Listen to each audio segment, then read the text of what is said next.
In this video, I show you how to fix Marvel Rivals crashing on PC. Watch the video till the end so you cannot miss any important step.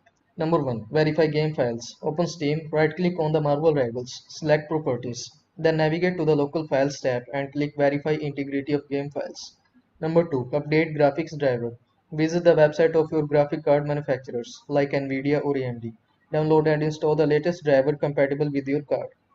Number 3. Disable full screen optimizations. Locate the Marvel Rivals executable file. Right-click on it, select Properties, then go to the Compatibility tab.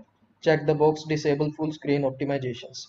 Number 4. Close unnecessary background programs. Close any resource-intensive application or background processes that might interfere with the game.